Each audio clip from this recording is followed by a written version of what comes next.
Assalamualaikum warahmatullahi wabarakatuh. Salam, Om Swastiastu, Namo Buddhaya, Salam Kebajikan. Sebelumnya perkenalkan nama saya Dilan Nurfitasari, nomor NPM 21024010036 dari kelas A Agribisnis Pertanian UPN Veteran Jawa Timur. Di sini saya akan menjelaskan sedikit tentang pertanian hidroponik. Hidroponik adalah solusi bertahan di lahan yang sempit. Kenapa kita perlu bertanam hidroponik? Karena yang pertama, semakin berkurangnya lahan pertanian.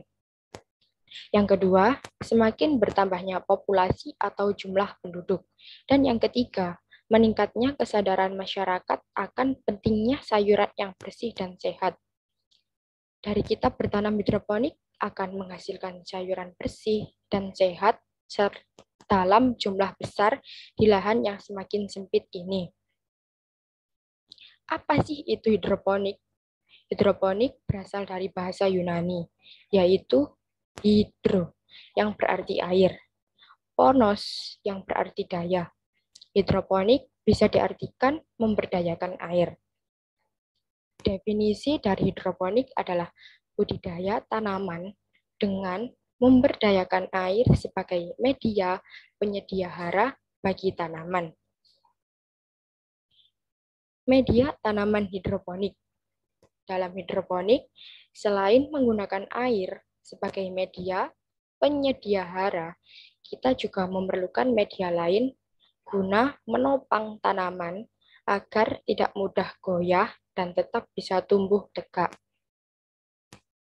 Di sini juga ada macam-macam media tanaman hidroponik. Yang pertama itu ada rock wool. Rock wool merupakan media tanam anorganik yang berbentuk menyerap air busa, memiliki serabut-serabut halus dan bobotnya sangat ringan.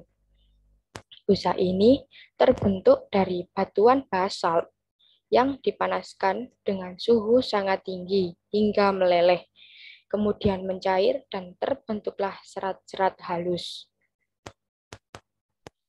Yang kedua ada sekam bakar. Sekam bakar merupakan salah satu media tanam yang sering dan umum dipakai tidak hanya untuk budidaya hidroponik saja, tetapi juga untuk budidaya-budidaya tanaman dalam pot. Media tanam ini mudah kita temui dan harganya sangat ekonomis.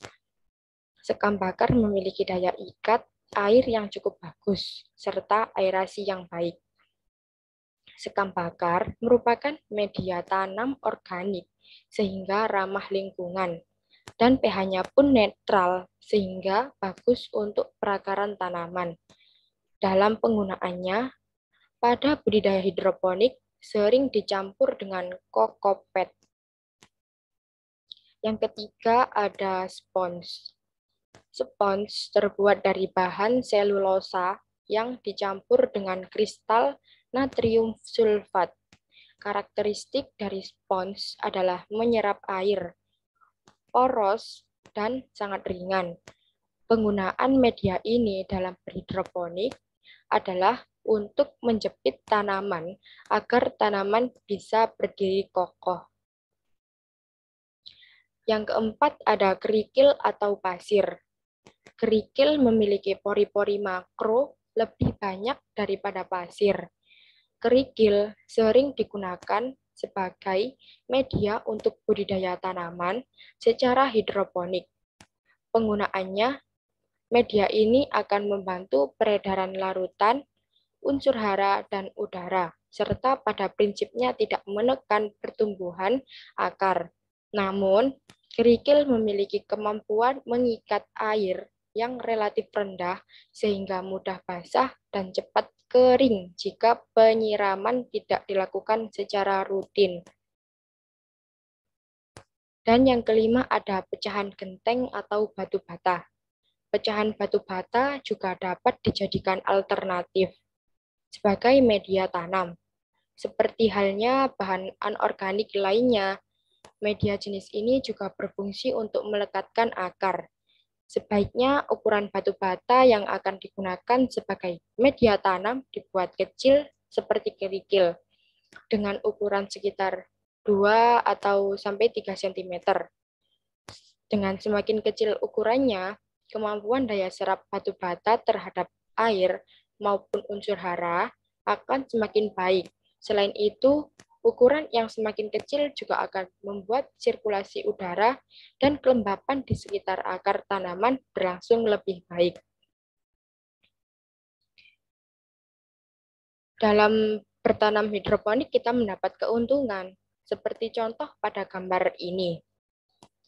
Kita tidak memerlukan lahan atau tanah yang luas sehingga bisa menghemat lahan. Dan juga kita tidak perlu mengolah tanah, kita juga bisa menghemat tenaga. Dan tidak perlu menyirami tanaman setiap harinya, sehingga kita juga bisa menghemat air. Kita juga tidak perlu menyiangi atau mencabuti rumput, dan kualitas tanaman pun akan jauh lebih baik.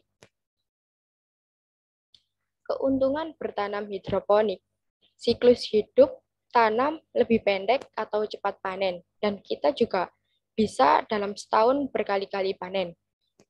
Pemeliharaan mudah bisa bertanam sepanjang tahun, dan terhindar dari penyakit yang berasal dari tanah. Jenis tanaman untuk hidroponik.